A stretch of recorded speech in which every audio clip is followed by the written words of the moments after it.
स्वामी युग, वो युग आ गया। मैं तो आपको मंत्र दीक्षा दूंगा, उससे आपकी कुंडलिनी शक्ति जागृत हो जाएगी। बाहर जिसको आप लोग पूछते हो, राधा कह दो, सीता कह दो, पार्वती कह दो, अम्बा कह दो, दुर्गा कह दो, योगी ने उसका नाम रख दिया कुंडलिनी। वो हर स्त्री पुरुष में, हर मानव में होती है। वो रीढ़ की हड्डी के आखिरी हिस्से में, जैसे सक्रम कहते हैं, बेसमेंट में 3.5 घंटे लगा करके पूंछ को अपने मुंह में दबा के सोई हो जाती है। लोग कहते हैं जी इसको जागृत करने से आदमी पागल हो जाता है, मर जाता है। ये बात ठीक है उनकी, हठयोग से ऐसा आप नहीं कर सकते, समझे। अगर कोई गुरु समर्थ है और उस गुरु का आदेश है पीछे कि अब ये तरह काम करना है, तो फिर वो नुकसान नहीं करती। वो उसके आदेश से कंट्रोल, वो उसको कंट्रोल किए हुए रहता है, चाहे वो विष्णु के किसी से बैठा है, और वो ऊर्ध्वगमन करने लगती है, ऊपर उठने लगती है। हमारे दर्शन का है जो ब्रह्मांड में वो सारा पिंड में, जो पिंड में वही ब्रह्मांड। और 5 वायु जो है, अपान वायु नीचे डिस्चार्जर को बाहर फेंकता है, जब तक वो ऊपर नहीं उठेगा तो कुंडली नहीं ऊपर उठेगी। तो इसमें 3 बंद लगते हैं।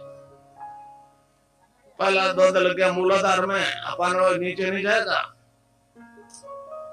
तो रीढ़ की हड्डी की एक्सरसाइज होगी, जो ये नाभि से ऊपर उठी दूसरा बंद लग जाएगा, ऑटोमेटिकली लग जाएगा। आपको केवल मेरा यहाँ ध्यान करना है, नाम जप करना है, इससे आगे आपको कुछ नहीं करना। वो कुंडली शक्ति आपका शरीर, प्राण, मन और बुद्धि अपने वश में कर लेगी और सारी योगी क्रियाएं स्वयं कराएगी। उसी अंग की योगी क्रियाएं होगी जो आपका प्रॉपरली फंक्शन नहीं करता। इसलिए जितने बैठो उन सबको अलग अलग तरह की योगी क्रियाएं होगी।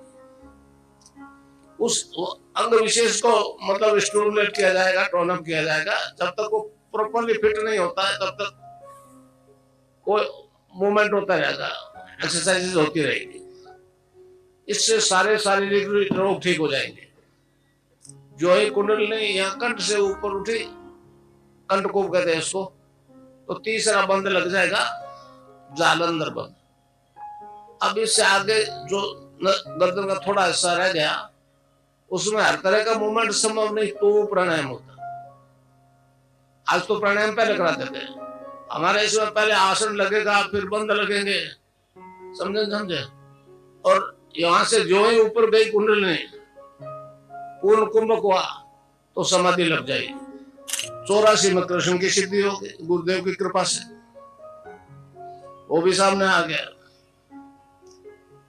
तो इस प्रकार निर्गुण और सगुण की दोनों सिद्धियां एक ही जन्म में होगी। महर्षि अरविंद ने इसको बड़ा स्पष्ट किया है। उन्होंने कहा जी हमारे देश में 2 तरह की आराधना है, एक तो गुरु से दीक्षा लेके नाम जप करो, या दूसरा भगवान कृष्ण के मंदिर में जाओ, तुलसी चरणामृत लो, सात्विक जीवन जीने का प्रयास करो। तो इस प्रकार मुक्ति तो दोनों ही पा रहे, निर्गुण निराकारी, सगुण साकारी।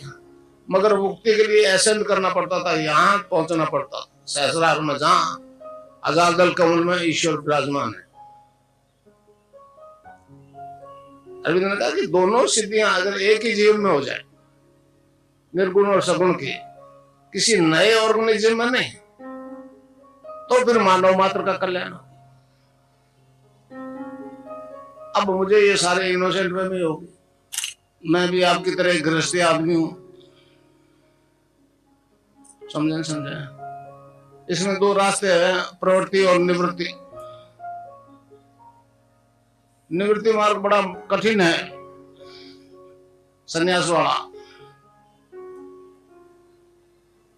फिर उसमें मोह लालच कहीं न कहीं फंसा लेते हैं। ये प्रवृत्ति मार्ग है, गृहस्थ में रहते हुए भी आराधना कर सकते हो आप। तो मेरे गुरुदेव निवृत्ति मार्ग थे, रामकृष्ण परमहंस प्रवृत्ति मार्ग थे, विवेकानंद जी निवृत्ति मार्ग। तो एक चेला गुरु तो सन्यासी चेला, ये तो चलती आई है।